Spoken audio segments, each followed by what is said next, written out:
जय हिंद, जय भारत दोस्तों।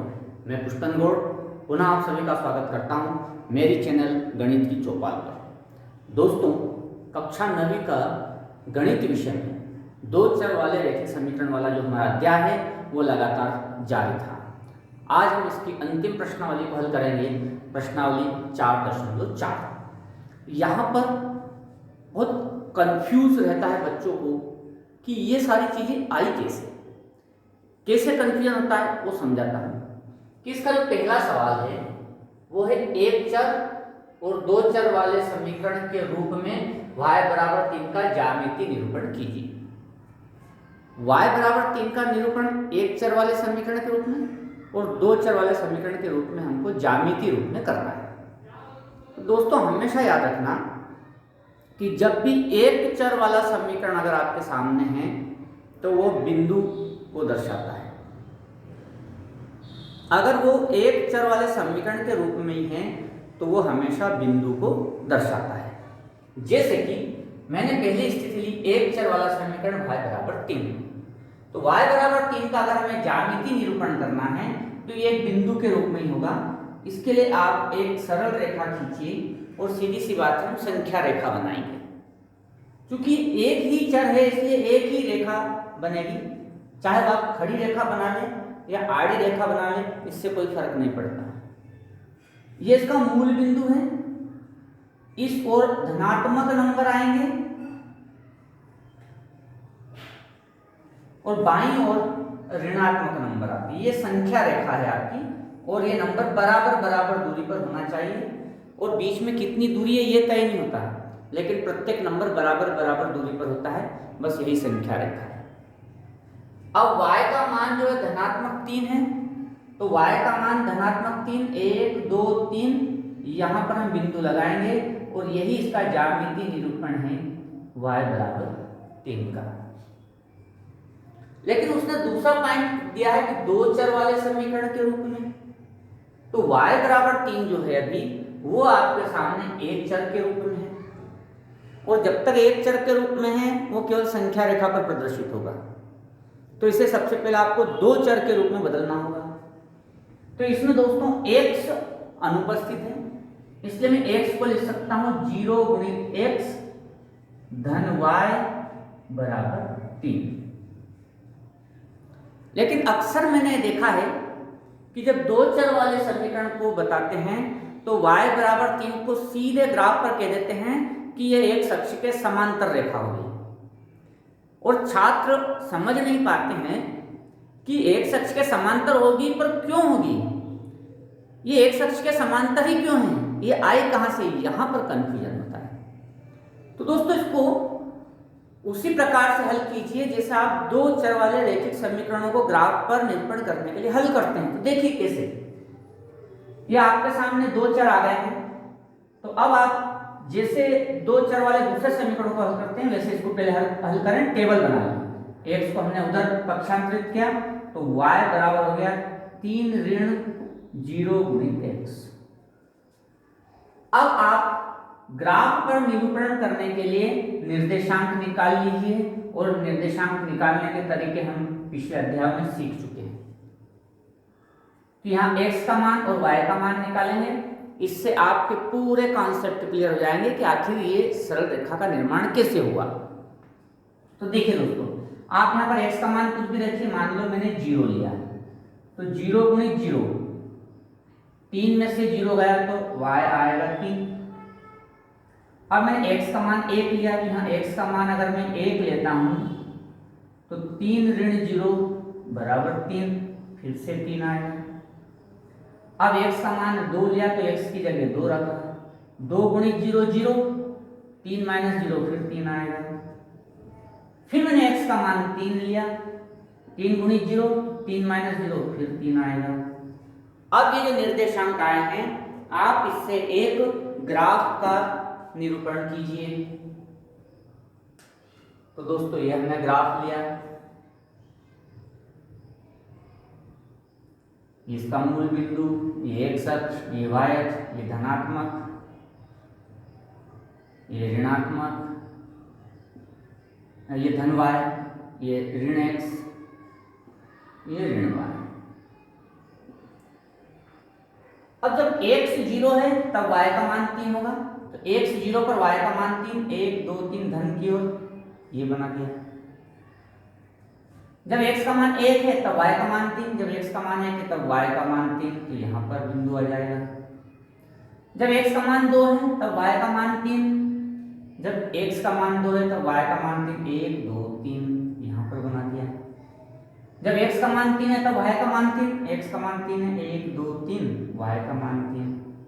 अब इन सभी बिंदुओं से मिलाकर अगर आप एक सरल रेखा बनाते हैं तो दोस्तों ये y बराबर 3 कहते हैं, लेकिन इसको लिखेंगे 0 गुणित x धन y बराबर 3। तो अगर दो निर्देशांक का आप प्रयोग करते हैं तो तल में सरल रेखा बनेगी। केवल y बराबर 3 लिखने से काम नहीं चलेगा, आपको दो निर्देशांक बताने होंगे तभी सरल रेखा बनेगी, नहीं तो ये केवल बिंदु को प्रदर्शित करेगा। अब आप लोग अक्सर सीधे बता देते हैं कि y बराबर 3 का सरल रेखा मतलब है एक अक्ष के समांतर रेखा खींचना, लेकिन समझ में नहीं आता कि आखिर एक अक्ष के समांतर रेखा आती कैसे है। होता है ठीक है, आप इस प्रकार से चलिए तो आपको समझ में आएगा। एक और सवाल लेते हैं। तो दोस्तों एक कक्षा 9वीं का दो चर वाले रैखिक समीकरण प्रश्नावली 4.4 का दूसरा सवाल। अब इसमें भी एक चर और दो चर वाले समीकरण के रूप में बताना है, तो हमने समीकरण को लिया 2x धन 9 बराबर 0, और अगर केवल एक ही चर का आप प्रयोग कर रहे हैं तो ये बिंदु को दर्शाएगा। तो इसलिए हम एक चर का प्रयोग अगर कर रहे हैं तो बिंदु को दर्शाएगा। पहले x का मान निकालें, पहले 9 को हमने पक्षांतरित किया तो 2x बराबर हो गया ऋण 9, अर्थात x बराबर हो गया ऋण 9/2, अर्थात x बराबर हो गया ऋण 4.5। अब इसको दर्शाने के लिए अब आप संख्या रेखा बनाइए, बराबर बराबर अंतराल पर 1 2 3 4 5 6, इसी अंतराल पर इधर ऋणात्मक मान ले लीजिए, ऋण 1 ऋण 2 ऋण 3 ऋण 4 ऋण 5 ऋण 6। x ऋणात्मक दिशा में 4.5 है, तो ऋणात्मक मतलब बाईं ओर 1 2 3 4, और 0.5 मतलब 4 और 5 के बीच में आएगा 4.5, ये मान हो गया ऋण 4.5। लेकिन दोस्तों जब मैं इसको दो चर वाले समीकरण में लेता हूं तब मुझे दो चर बनाने पड़ेंगे पहले, और जब दो चर बन जाते हैं तो इसका तात्पर्य होता है कि एक सरल रेखा का निर्माण तल में होगा। लेकिन अभी मेरे पास एक चर यहाँ पर नहीं है और वो है y, तो पहले मैं उसको बना लेता हूँ 2x धन 0y धन 9 बराबर 0। अब आप x को या किसी को उधर पहुंचा दे, मान लिया कि हमने y को उधर पहुंचा दिया, तो 2x बराबर ऋण 9 ऋण 0y, अर्थात x बराबर ऋण 9 ऋण 0y/2। अब दोस्तों हम टेबल बना लेते हैं।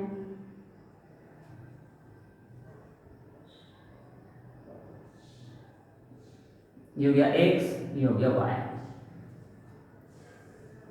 अब आप यहाँ पर y का मान रखते जाएं, तो मैंने y का मान रखा 0, यहाँ पर y का मान रखा 0, तो आप देखेंगे ऋण 9 ऋण 0 गुणित 0/2, अर्थात ऋण 9/2, अर्थात 4.5, तो ये x का मान आ गया 4.5।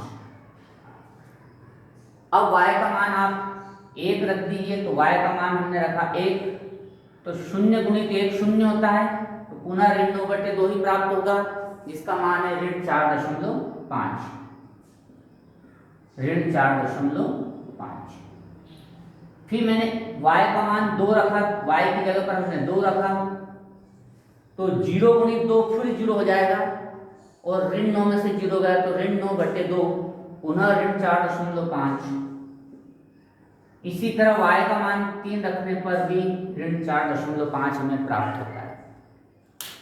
अब दोस्तों जब ये टेबल बन जाती है तब मैं अगर इसको ग्राफ पर निरूपण करता हूं, मेरे पास दो चर हैं x और y, इसलिए x और y दो चर वाला ग्राफ बनेगा।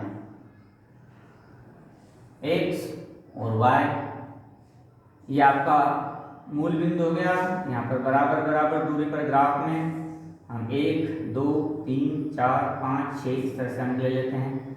इसी प्रकार y पर इसी प्रकार ऋण दिशा की ओर, और इसी प्रकार y पर भी ऋण दिशा की ओर। अब दोस्तों मैंने x का मान लिया 4.5, तो x का मान होगा 4.5, 1 2 3 4.5, और y यहाँ पर 0 है, इसलिए यहाँ पर ही बिंदु बन जाएगा। ये 4.5 और 0 के लिए हुआ है। फिर x 4.5 है, माफ कीजिए, ऋण 4.5 होने के कारण इस ओर आएगा 1 2 3 4.5 ऋण है, ऋण 4.5, इसलिए ऋणात्मक दिशा की ओर यहाँ पर आएगा ऋण 4.5। फिर x है ऋण 4.5 और 1, तो x है ऋण 4.5 और y है 1, तो 1 स्टेप ऊपर, ये मूल्य हो गया। अगला है x ऋण 4.5 है तो y 2, x ऋण 4.5 है तो y है 2, 1 और ये 2 इकाई ऊपर, ये भी हो गया। फिर ऋण 4.5 x का मान और y के निर्देशांक 3, तो x के निर्देशांक 4.5, y के निर्देशांक 1 2 3। और इन सबको मिलाकर के एक सरल रेखा खींचेंगे दोस्तों, तो ये y अक्ष के समांतर आती है 2x धन 0y बराबर 9। तो इस प्रकार से ये y अक्ष के समांतर रेखा है।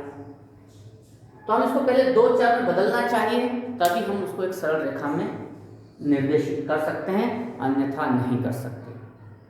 तो दोस्तों यहाँ पर बहुत स्पष्ट तरह से समझिए कि अगर आप केवल एक चर में लिखेंगे तो बिंदु स्वरूप में होगा, और एक सरल रेखा में बदलना तो पहले आपको उसको 2 चर के रूप में बदलना होगा, और ये टेबल बना लेंगे तो आपको समझ में आएगा कि एक रेखा एक अक्ष के समांतर क्यों हो रही है या y के समांतर क्यों हो रही है।